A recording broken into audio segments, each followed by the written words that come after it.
In June of 1625, an Italian nobleman named Pietro della Valle rode through the scorching plains of Mesopotamia. He was not alone. By his side was his wife, an Assyrian Christian princess he had married in Damascus, and together they ventured across lands scarred by war and haunted by silence. Their caravan of guides and porters moved cautiously, for this was a place where every horizon hid a threat. The Ottoman and Persian empires were locked in a brutal contest over Baghdad, sending ripples of chaos across the countryside. To these political storms were added dangers no less immediate. Bandits who prowled the roads, waiting to plunder travelers, and wild beast lions still roamed these hills, their presence a reminder that Mesopotamia was not merely a battlefield of men, but a wilderness only half tamed. For every cautious step Della Valle's party took, there was the sound of hooves, the glance over a shoulder, the breath caught at a distant figure on the horizon. On the 18th of June, his guides froze. Ahead, a cluster of armed tribesmen appeared as silhouettes against the burning sky. Unsure whether they were hostile, the caravan veered away and sought shelter. It was then, almost by chance, that they stumbled upon ruins, vast, brooding shapes of crumbling brick and stone rising from the dust. They set up camp in the shadow of these monuments, hoping that the old bones of the past might shield them from the perils of the present. Della Valle, restless and curious, wandered among the ruins while his guides negotiated for safe passage. He later wrote of his impressions in his memoirs: walls made of fine bricks, stamped with strange symbols, not lime but pitch binding them together. Fragments of black marble lay scattered, engraved with characters no European eye could decipher. Again and again, he found two recurring emblems, a star with 8 points and a small pyramid shape. To him, they were mysteries. To us, they were clues. Without knowing it, Pietro della Valle had walked into the ruins of Ur, the ancient city that had once stood at the heart of Sumer, mankind's first great civilization. In the dust of that forgotten place, he gathered a few broken tablets. They were no more than discarded shards of clay to his companions, but to Della Valle they were treasures. These tablets, with their strange wedge-shaped inscriptions, would be the first examples of cuneiform ever seen in Europe. All the way back to Italy, one imagines him turning them over in his hands, staring at the marks, wondering what power they once carried. Who built these colossal mounds of brick? What people once thrived here, and what catastrophe has swept them away? Della Valle was not the first European to travel the East, nor the last, but he represented a new kind of explorer. Unlike merchants who sought profit or soldiers who sought conquest, he was driven by curiosity, part pilgrim, part scholar, part romantic. He belonged to a generation of Renaissance men who believed that the ruins of the past held answers for the present. In an age when Europe was forging empires, men like him searched the East not only for trade routes, but for origins, for the roots of human story itself.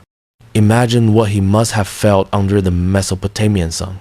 The air thick with dust, the silence broken only by the wind moving across broken walls. He knew he was standing on something older than Rome, older than Greece, perhaps as old as civilization itself.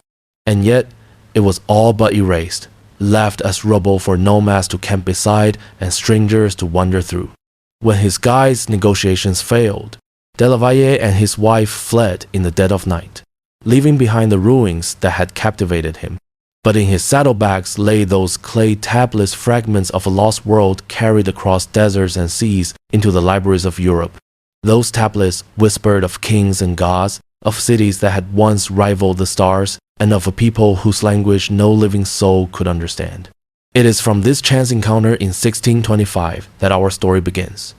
A ruined city, a forgotten language, and a question that has haunted every historian since. What happened here?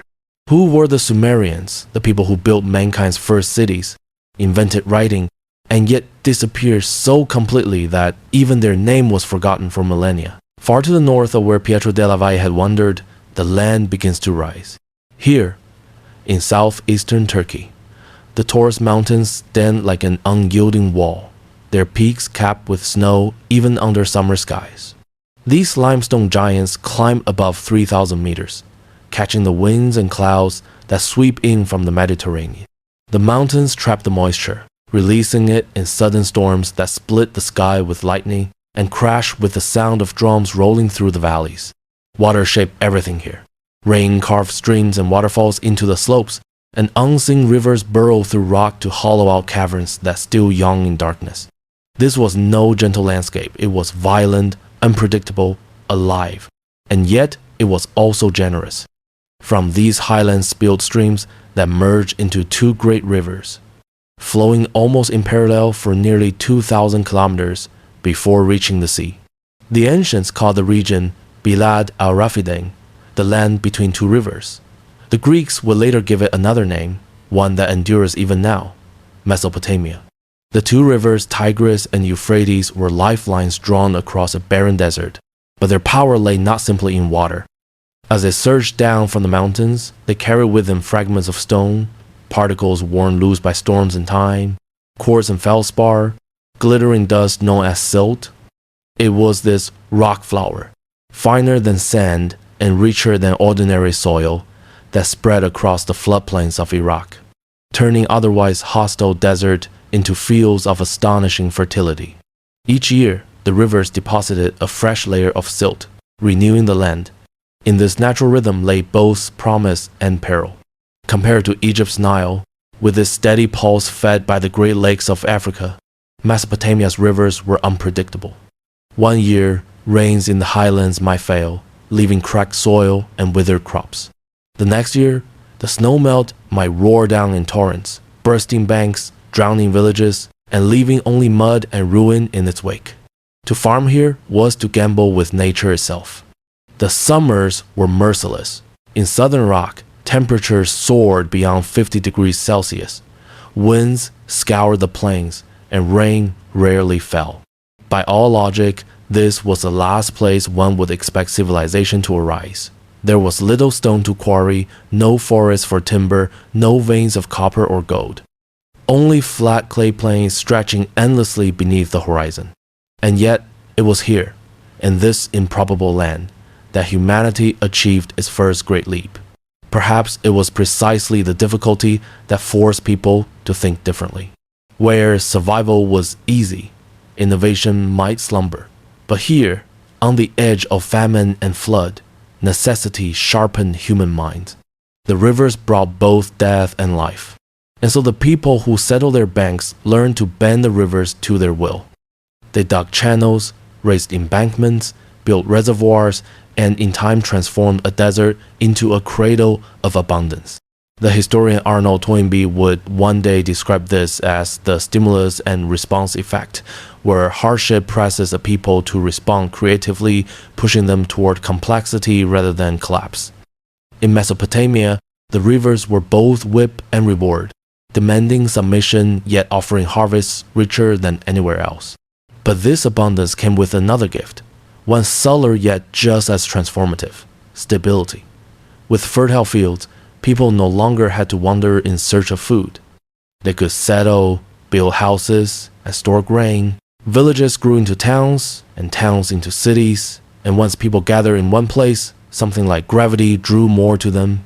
Trade, ritual, power, all clustered around these rivers, until whole civilizations coalesced out of mud, water, and silt. It is easy to see the Tigris and Euphrates as mere rivers, yet to the ancients, they were arteries of the divine, lifeblood of the gods. Later, Sumerian hymns would sing of them not simply as watercourses, but as living beings, embodiments of chaos and creation alike. To live in Mesopotamia was to accept that water could bless or destroy, and only through human ingenuity could its flow be mastered.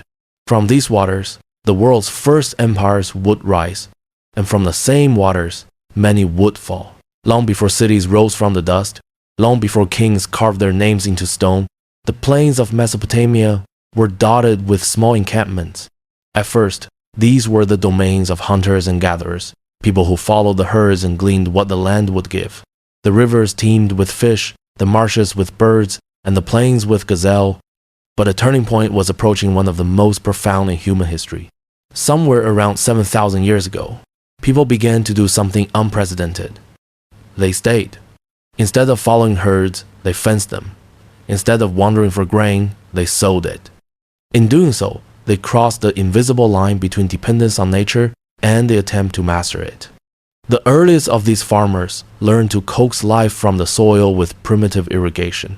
They dug ditches by hand, guided the river's flood into shallow basins, and planted seeds in the moist earth. When the river retreated, it left behind dark, fertile fields that yielded more than any wild patch ever could. Slowly, certainty replaced chance. A family that once relied on luck for survival could now expect a harvest if they planned well, if they worked together.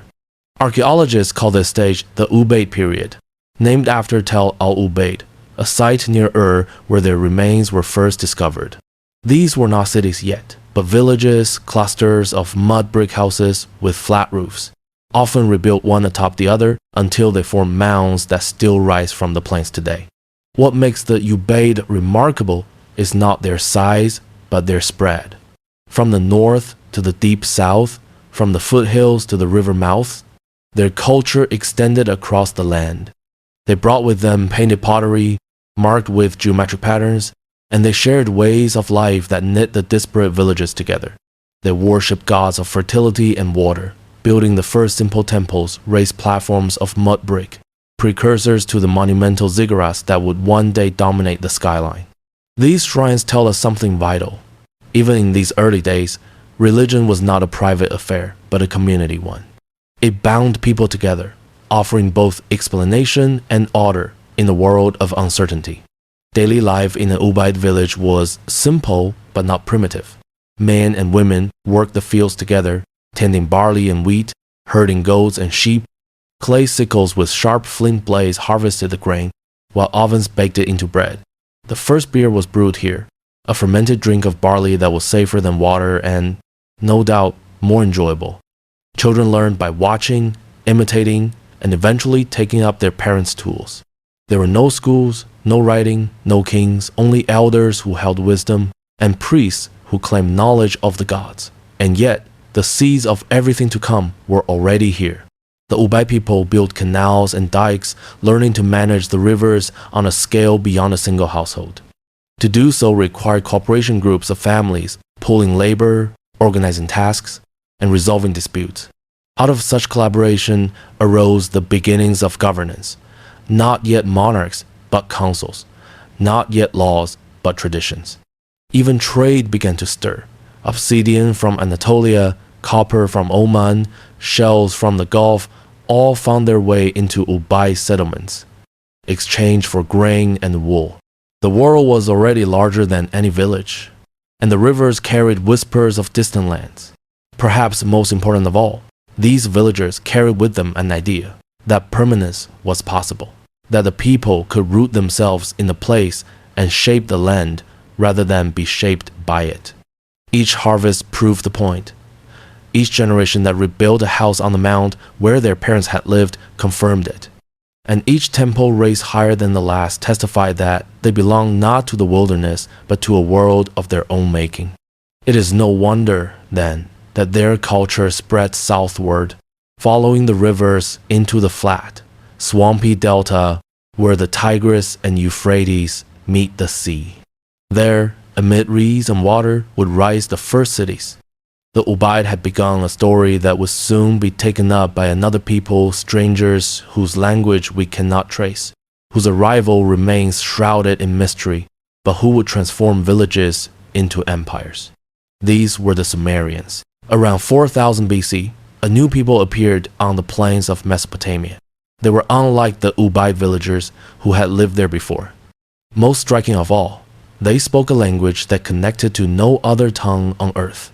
Not Semitic, not Indo-European, not related to any family of speech that linguists can trace. It stands alone, an orphan language. These were the Sumerians. When 19th century scholars first deciphered cuneiform tablets, they realized something extraordinary. Many texts were written in Akkadian, a Semitic language with recognizable relatives, but beneath those layers lay older texts, written in a language completely alien. That language was Sumerian. To this day, its origins remain a mystery.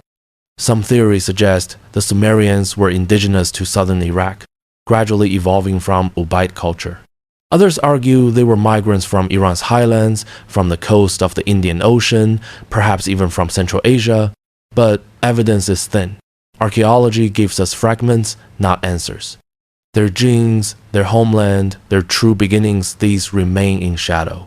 The Sumerians themselves told origin stories of a stranger kind. They spoke of Oannes, a half-man, half-fish, being who rose from the Persian Gulf, and taught humanity how to write, to measure, to build, and to farm. To them, civilization was not invented, it was bestowed by forces beyond humankind. And in their myths, they preserved a memory shared across cultures. A great flood. One king, warned by the gods, built a giant boat to save his family and the animals of the world. The echoes of this tale reach from Noah in the Bible to Deucalion in Greece to Manu in India. Perhaps, behind the myth, there was truth. The great floods that followed the melting of Ice Age glaciers when seas rose and swallowed fertile coasts. Maybe the Sumerians were among the survivors, bearing memories of cataclysm. Whatever their origin, their impact is beyond dispute. Within centuries of their arrival, the Sumerians transformed southern Mesopotamia from swamp and village into the world's first cities. They raised temples, planned streets, built palaces. They invented administration, irrigation on a massive scale, and the written word. Yet the fundamental question lingers. Who were they? Were they a unique people, utterly distinct, or merely the visible crest of a wave of cultures now lost to time? Archaeologists still debate. Linguists still argue. Historians still wonder. What is certain is this. Out of mystery, the Sumerians gave birth to history. The Sumerians called themselves Sagiga, literally the black-headed people. It was a badge of identity, a way to distinguish themselves from their Semitic neighbors to the north. In their hymns and royal inscriptions, the phrase appears again and again, not as an insult but as a mark of pride. Archaeology gives us vivid glimpses of their world. The Sumerians were short, sturdy folk. Men wore woolen skirts or cloaks draped over one shoulder, often leaving the right arm bare. Women wore dresses pinned with copper or gold clasps. Jewelry was everywhere, necklaces of carnelian, lapis lazuli, and shells imported from far-off lands. Hair was carefully styled. Men shaved their scalps or wore neatly trimmed beards, while women arranged their hair in elaborate buns or braids. Homes were built from sun-dried mud bricks. Most had flat roofs and central courtyards where families cooked, worked, and gathered in the cool of evening. At night, many slept on rooftops, under the stars to escape the suffocating summer heat.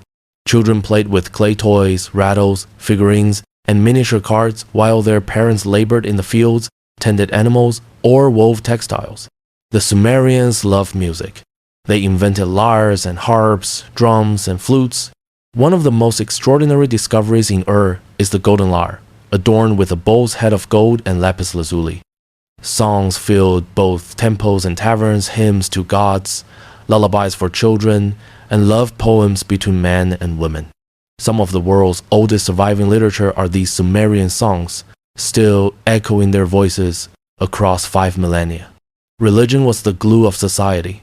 Every city had a patron god or goddess. In Uruk, it was Inanna, goddess of love and war. In Ur, it was Nanna, the moon god. In Eridu, it was Enki, the lord of fresh water and wisdom. Temples were not just sacred, they were also centers of power and economy, managing land, storing grain, and directing labor. Festivals filled the year with ritual and spectacle. Statues of the gods were carried in processions, priests chanted, dancers moved through temple courtyards. In the sacred marriage rite, the king himself embodied fertility by joining with the high priestess of Inanna, ensuring prosperity for the land. The Sumerians were the first to write not only numbers and accounts, but also proverbs, fables, and wisdom texts. Many sound strikingly familiar. A lazy man will never have a good meal. A person without a friend is like a left hand without a right. Through these sayings, their humanity shines, concerns about work, wealth, friendship, and fate that are timeless. Above all, what defined the Sumerians was their leap from community to state. Villages clustered together, forming cities. Cities became city-states, each ruled by a king who was both political leader and divine representative. From this fusion of faith and power came the world's first urban civilizations. The black-headed people laid more than bricks. They laid the foundations of the human story as we know it. The Sumerians were not just farmers and worshippers.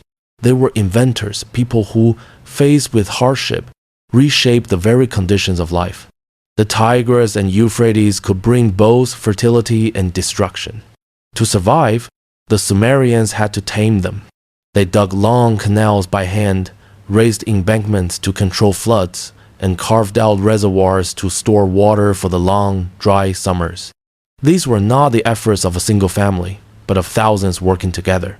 Out of that cooperation emerged the first organized governments. Primitive tools evolved into ingenious machines. Wooden plows tipped with copper blades cut deep into the earth. Stone ways measured grain, while sluice gates of wood and clay controlled irrigation flows. For the first time in history, humans were no longer at the mercy of rivers that had begun to command them. Around 3500 BC, in Sumer, one of humanity's defining inventions appeared, the wheel. At first, it spun clay for potters. Soon after, it was fixed onto carts pulled by oxen and donkeys across the plains. For the first time, loads of grain, bricks, and even warriors could move faster and farther than human backs alone allowed. The wheel transformed everything, trade, farming, and warfare alike. It was not just a tool, it was a revolution. To manage crops and canals, the Sumerians invented systems of measurement. They pioneered the sexagesimal system counting by 60s. That system still shapes our world today. 60 seconds in a minute, 60 minutes in an hour, 360 degrees in a circle. They tracked the movements of stars, marking the seasons. They recorded debts, land divisions, and temple offerings on clay tablets. Time itself became measurable, predictable, usable. Among their settlements rose Eridu, remembered as the first true city on earth. At first, just a cluster of huts, it grew into a sacred metropolis. Here, the temple of Enki, god of wisdom and waters, stood above the marshes. Archaeologists have uncovered 18 successive temple layers built one atop another, a testament to 2,000 years of continuous devotion. Eridu was more than a place of worship. It was a hub of administration, where priests controlled water, land, and labor. The temple was the beating heart of city life. Granary, workshop, courthouse, and sanctuary all at once. Myths later told how Inanna carried the divine powers of civilization, from Enki's temple in Eridu to her own city of Uruk. Whether legend or truth, the idea is clear. In this age, something new had begun. Humanity was no longer scattered bands of survivors. They were builders, thinkers, creators of order in a chaotic world. The spark had been lit. Civilization had begun. For thousands of years, human memory had lived only in the mind, in stories told by the fire, in songs passed from parent to child. But memories fade, words change, and promises are forgotten. In Sumer, that limitation was finally broken. Here, for the first time, human thought was pressed into permanence. At first, the Sumerians used small clay tokens to represent goods. A cone for a measure of grain, a sphere for a sheep. The tokens were stored in clay envelopes, sealed for trade. But then someone realized, why keep the tokens inside when you could press their shapes onto the clay surface? It was a small leap, but a revolutionary one. From these impressions came pictographs drawing images of bulls, heads of cattle, stalks of barley. Around 3200 BC, in the city of Uruk, these pictographs became more abstract, transformed into wedges pressed by a reed stylus. Thus was born cuneiform, the world's first system of writing. Writing was not for everyone. It required years of training, learning hundreds of signs. A new class of specialists emerged, the scribes. Seated, cross-legged, stylus in hand, they worked by firelight, recording every detail of life, taxes owed, rations given, temple offerings, legal disputes. The scribe was both clerk and historian. In their hands, clay became memory. Through them, society could grow more complex, for now there was a way to track, store, and recall the flow of goods, people, and power. Though writing began with accounts, it quickly grew into something more. Clay tablets began to hold prayers, hymns, and myths. Kings inscribed their victories, priests their rituals, poets their songs of love and lament. Among these early writings lies the first great epic of humanity, the Epic of Gilgamesh, telling of friendship, loss, and the search for immortality. Ironically, the humblest material ensured immortality. Clay was cheap, plentiful, everywhere. A tablet, once baked or fired by accident in a city fire, could last for millennia. Papyrus would crumble, parchment would rot, but clay endured. When their cities fell, their temples burned, and their languages died, the tablets remained. Today, we can still read the very words that left the hand of a Sumerian scribe 5,000 years ago. Through cuneiform, we do not just imagine their world, we hear their voices. Historians often mark the divide between prehistory and history by one thing: writing. By that measure, history itself begins here, in Sumer, with wedges pressed into clay. With this invention, humanity stepped out of the haze of memory into the clarity of record. The Sumerians had given us not just cities, not just laws, but time itself captured in marks that would outlast empires. By 3000 BC, Uruk had grown into something the world had never seen before, a true city, a sprawling hub of tens of thousands. Its mud brick walls stretched for miles, enclosing temples, workshops, markets, and homes. For the first time, humanity had built not just a settlement, but an urban world. At the heart of daily life was a beverage older than wine and safer than water: beer. Brewed from barley, thick and nourishing, it was food and drink together. In taverns, workers gathered to drink from large jars, sucking the liquid through long reed straws. Laborers were even paid in beer, their wages measured not in coins, but in rations of barley ale. Beer was more than sustenance. It was community, a ritual of rest after toil, a common thread binding rich and poor alike. The streets of Uruk ran with commerce. Stalls overflowed with grain, dates, fish, and wool. Traders sold beads of carnelian, imported lapis lazuli, and shells from the Gulf. Potters fired jars by the hundreds, weavers spun cloth, metalworkers hammered copper into tools and ornaments. Uruk was not an isolated city, but the heart of a vast trade network. From the mountains came timber and stone, from the deserts came metals, from the seas came shells. In return, Uruk exported the goods of its fertile fields and busy workshops. It was here that global trade first took shape. Towering above the city stood the Inanna precinct, sacred to the goddess Inanna. Temples here were both religious sanctuaries and economic engines, managing storehouses, collecting tribute, and directing labor. Priests mediated between gods and men, but also between land and harvest, work and reward. In Uruk, the divine and the earthly fused. To walk its streets was to feel the presence of gods in the very bricks and markets. From Uruk also came myth and poetry etched into clay. None is greater than the tale of Gilgamesh, remembered as a king of Uruk around 2700 BC. His story became the world's first epic, describing his friendship with Enkidu, his grief at death, and his futile quest for immortality. The epic is more than legend, it is philosophy. It asks the questions we still ask. What is the meaning of life? How do we face death? What legacy do we leave behind? Uruk gave us writing, monumental architecture, organized religion, trade on a global scale, and literature. It was the prototype of civilization, the ancestor of every city that followed from Babylon to Athens to Rome. When people speak of the cradle of civilization, they speak of Uruk. It was here, on these dusty streets, among jars of beer and tablets of clay, that humanity truly became urban, truly became historical. When Uruk's glory began to wane, another city rose to prominence on the banks of the Euphrates, Ur. If Uruk was the pioneer, Ur became the jewel of Sumer, a place of wealth, splendor, and enduring power. By 2500 BC, Ur was a metropolis, home to perhaps 30,000 people. Mud brick houses lined its narrow streets, while merchants filled its busy harbors. The city's location near the Persian Gulf made it a gateway of trade. Caravans brought goods across the desert. Ships sailed upriver with timber, stone, metals, and exotic luxuries. From Ur's workshops poured fine textiles, pottery, and jewelry.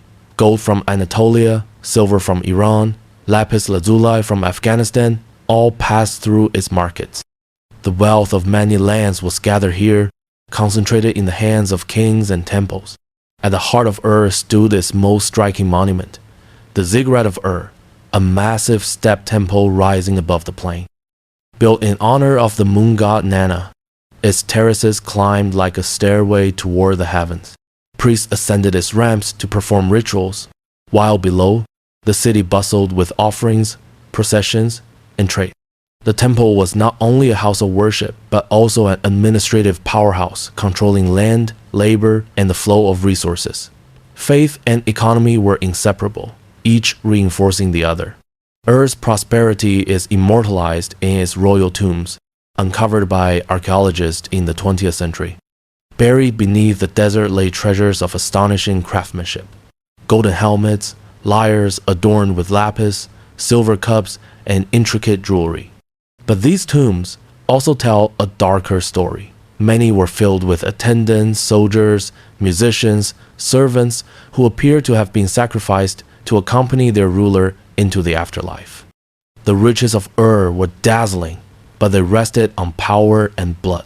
From Ur stretched one of the earliest global trade systems. Goods moved across thousands of miles, linking Mesopotamia with the Indus Valley, Egypt, and beyond.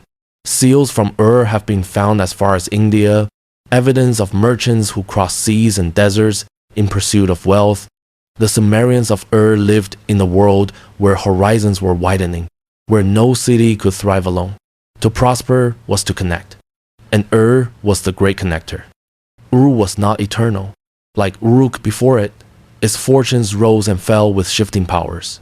Yet, its legacy, the ziggurat, the tombs, the treasures, remains a testament to an age when Sumer reached its zenith, when the wealth of the world flowed into one city. To stand in Ur was to feel the pulse of the first great economy, a reminder that civilization's foundations were not just mud and brick, but trade, ambition, and belief. The Sumerians gave us the world's first cities, but they also gave us the world's first politics. A landscape not of unity, but of rivalry. Unlike later empires, Sumer was never a single kingdom. Instead, it was a patchwork of city-states: Ur, Uruk, Lagash, Umma, Kish, Eridu, each with its own king, its own god, its own ambitions. To be Sumerian was to belong not just to a people, but to a city, fiercely loyal to its walls and its patron deity. Every city built temples, dug canals, raised armies, and every city watched its neighbors with suspicion. The land between the rivers was fertile, but narrow rivalries were inevitable. In Sumer, the king was more than a ruler. He was the bridge between humans and gods.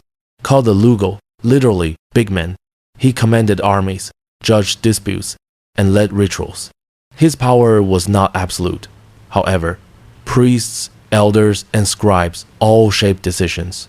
Sumerian politics was a balance, sometimes stable, often precarious. Kings often portrayed themselves as chosen by the gods. In inscriptions, they boasted of building temples, digging canals, and expanding their cities' lands. Yet behind the hymns of devotion lay the reality of endless wars. The tablets speak of constant conflict, border skirmishes, sieges, shifting alliances. Lagash fought Umma over fertile fields. Kish claimed supremacy over all Sumer. Uruk sought to impose its rule. Armies of spear-wielding soldiers clashed on dusty plains, their bronze weapons gleaming in the sunday. War was brutal, but also ritualized. Kings recorded victories with exaggerated pride, inscribing their conquest on clay and stone. To defeat a rival was to prove divine favor. To fall in battle was to risk a city's very survival. One monument captures this world of rivalry, the Stele of the Vultures, carved around 2450 BC. It shows the soldiers of Lagash marching in tight formation, spears raised, crushing the men of Umma. Above, vultures swoop down, carrying away severed heads. It is both art and propaganda, a message carved in stone. Our king is victorious. Our God is supreme. No city-state could dominate forever. Alliances shifted, dynasties rose and fell. For centuries, Sumer was a chessboard of ambitions, its history written in battles won and lost. And yet, from this turmoil came invention. Rivalry pushed cities to build bigger temples, organize larger armies, and develop more efficient bureaucracies. Competition itself became the engine of progress. In the fertile plains of Sumer, the first great experiment of politics played out not unity, but rivalry. A reminder that civilization has always been as much about conflict as cooperation. In the world of the Sumerian city-states, kings were not just rulers of men. They were remembered as giants, as culture shapers, as beings who straddled the line between history and myth. Of them all, one name towers above the rest: Gilgamesh of Uruk. Sumerian king lists record him as ruling Uruk sometime around 2700 BC. They describe him as 2/3 divine and 1/3 human mortal flesh touched by the spark of the gods. Though the lists are terse, the legends that followed are anything but. To his people, Gilgamesh was a builder of walls, a conqueror of rivals, a figure of enormous strength and restless ambition. But it was in the stories told about him that his true stature grew. From clay tablets came the Epic of Gilgamesh, the world's first great work of literature. It tells of his friendship with the wild man Enkidu, a companion created by the gods to humble him. Together, they battled monsters, cut down the cedar forests, and defied divine orders. When Enkidu died, Gilgamesh was shattered. His grief became a journey, a search for immortality that led him to the ends of the earth, across seas of death, to the immortal flood survivor Ur-Nammu. There he learned what no man can escape, that death is the fate of all, and immortality belongs only to the gods. The epic is not just myth, it is philosophy. It asks the oldest questions of humanity. What does it mean to be alive? How should we face death? What gives life meaning when eternity is denied us? Gilgamesh returns to Uruk not with eternal life, but with wisdom. That man's true immortality lies in what he builds, the walls, the temples, the stories he leaves behind. Was Gilgamesh real? Archaeology suggests there may have been such a king buried beneath Uruk's ruins. But even if the man existed, it is a legend that endures the story of a king who became the first hero of world literature. Gilgamesh stands at the dawn of legend, the first in a line of epic heroes that was stretched from Achilles to King Arthur. His tale is the voice of Sumer echoing across 4 millennia, whispering that even in the earliest cities, people wrestled with the same truths we face today. The Sumerians did not see their world as random or empty. To them, every river, every storm, every star above their heads was alive with the will of the gods. Their pantheon was vast and complex, a reflection of the land they inhabited, beautiful, dangerous, and unpredictable. At the top of their divine order stood An, the sky god, father of the heavens, distant and aloof. Below him was Enlil, lord of the air and storms, who wielded power over kings and nations. Enlil was both protector and destroyer, bringing the winds that filled sails and the gales that toppled cities. The earth was the domain of Ki, mother of the land, while the fertile waters belonged to Enki, god of wisdom, magic, and the life-giving sweet waters beneath the earth. Enki was a trickster, a creator, a bringer of civilization, credited with teaching humans how to farm, build, and write. The cycle of day and night was sacred. The sun god Utu, later Shamash, rose each morning to bring justice and truth, while the moon god Nana, later Sin, measured time, guiding months and seasons. Over them watched Inanna, goddess of love and war, radiant as Venus in the dawn and dusk sky. Inanna embodied contradictions. She was passion and destruction, seduction and power, beauty and bloodshed. Every Sumerian city had its patron god or goddess embodied in a cult statue housed in a temple. The towering ziggurats were not places for worshippers to gather, but platforms for the divine, stairways linking heaven and earth. Priests tended to the gods as if to living kings, feeding them meals, dressing them in fine clothes, singing hymns to them day and night. The gods were not abstract, they were neighbors, rulers, and sometimes tormentors. To ignore them was to invite ruin. For the Sumerians, death was not escape, but a shadowy continuation. All souls descended to the Ur, a dusty underworld beneath the earth. There, the dead ate clay and drank stale water, regardless of their deeds in life. The afterlife was bleak, but it gave way to the present. What mattered was not paradise to come, but order and prosperity here and now. The pantheon mirrored Sumerian society, divided, rivalrous, yet bound together. Just as cities competed, so too did gods. Wars on earth echoed wars in heaven. When Ur triumphed, it was Inanna who had prevailed. When Ur fell, it was because Nanna's favor had waned. The Sumerians lived in a world where gods were everywhere, in wind, in water, in brick and clay. And in honoring them, they believed they held chaos at bay. Civilization does not endure on temples and trade alone. With so many people crowding into the first cities, conflict was inevitable over land, over debts, over honor. To prevent chaos, the Sumerians created something the world had never seen before: law. At first, justice was local. Elders of a village might settle disputes, priests might invoke divine will. But as city-states grew, such informal methods no longer sufficed. Kings began to carve their authority into clay, issuing legal codes that bound subjects under clear rules. Among the earliest was the Code of Ur-Nammu of Lagash, c. 2350 BC, which sought to curb the abuses of powerful elites and protect the poor from exploitation. Though fragments survive, they reveal a startling concern for fairness, protection of widows, limits on temple demands, restrictions on corruption. Tablets record legal cases like snapshots of daily life. One man accuses another of stealing an ox. A merchant disputes the repayment of silver. A farmer claims water was diverted from his canal. Witnesses testify, scribes record, judges issue verdicts. The punishments were often fines of silver or grain, though harsher penalties, beatings, exile, or even death were possible. The principle, however, was constant. Order had to be restored. Centuries later, the king Ur-Nammu of Ur c. 2100 BC issued what is today the world's oldest surviving law code. Written in Sumerian cuneiform, it lists crimes and their punishments with remarkable precision. If a man committed murder, he was executed. If he caused injury, he paid compensation in silver. The goal was not vengeance but standardization, a system where all could know the rules, where disputes did not spiral into endless feuds.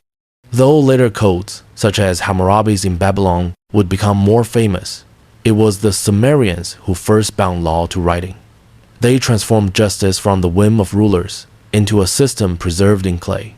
Their innovation endures. Every modern courtroom, every contract, every statute traces its lineage back to these first tablets. For the Sumerians, law was not abstract, it was survival. In a land of floods and wars, of fragile fields and rival cities, only order could hold back collapse. The law was their wall against chaos, as vital as irrigation or temple. In carving justice into clay, the Sumerians carved the path for civilization itself. The rivalry of Sumerian city-states produced kings and dynasties, but it also invited ambition on a grander scale. In the north, a new power was stirring, one that would take Sumer's ideas and forge them into something larger: the world's first empire. Around 2330 BC, a man named Sargon rose from obscurity. Legend claimed he was the child of a humble cupbearer, set adrift in a basket on the Euphrates like Moses centuries later. Whatever his true origins, he proved himself a soldier of genius. Seizing control of the city of Kish, Sargon marched south and conquered the great cities of Sumer, Uruk, Ur, Lagash all fell. By the end of his campaigns, he controlled lands stretching from the Persian Gulf to the Mediterranean.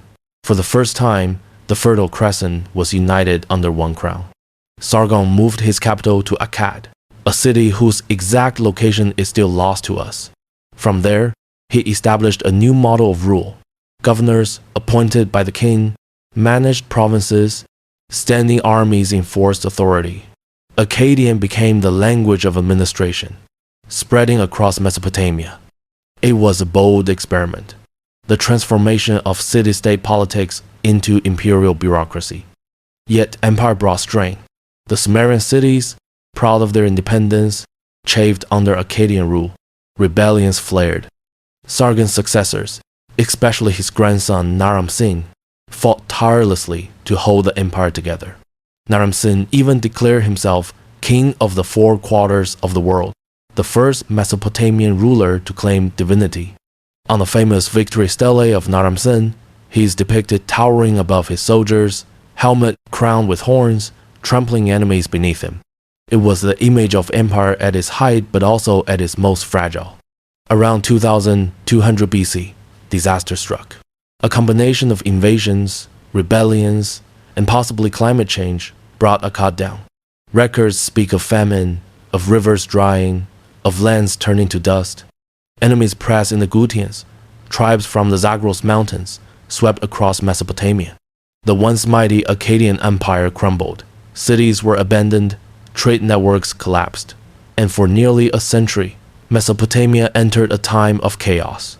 Though the empire fell, it left a lasting imprint. The Akkadians spread Sumerian ideas, writing, law, kingship across the Near East. Even as their empire dissolved, the concept of empire itself endured. Future rulers, from Babylon to Assyria, would look back to Sargon as the model of a conqueror. The fall of Akkad was not the end of Mesopotamia, but it was the first warning. Even the mightiest powers can collapse, undone by rebellion, disaster, and time.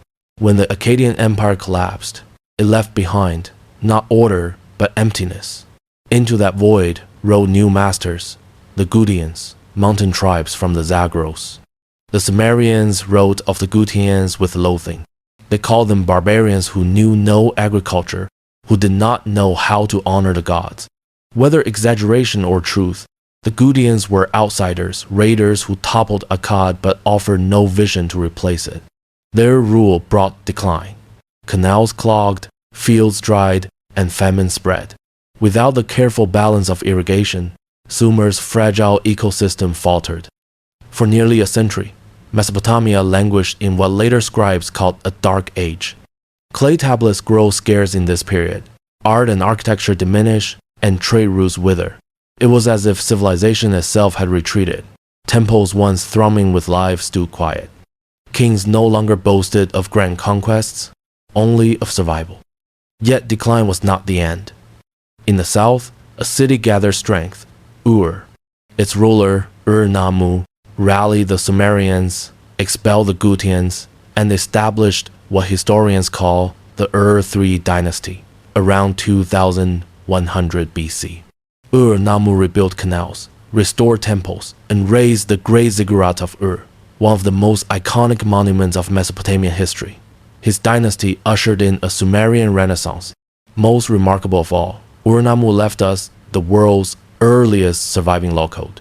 Written centuries before Hammurabi, it laid down rules for justice, compensation, and punishment. For the Sumerians, law was civilization, and its restoration marked the return of order. Under Ur-Nammu and his successors, literature and art blossomed again. Hymns to gods, laments for cities, and poems celebrating kings were inscribed on clay. For a brief moment, Sumer shone once more, reclaiming the legacy of its ancestors. But this revival was fragile. Pressures from Elam in the east and Amorite tribes from the west soon overwhelmed Ur. By 2000 BC, the Ur-3 dynasty collapsed. Sumer, as an independent civilization, was no more. Its cities would remain, its language preserved in scribal schools, but political power passed to others. The age of Sumer was ending, but its influence was eternal.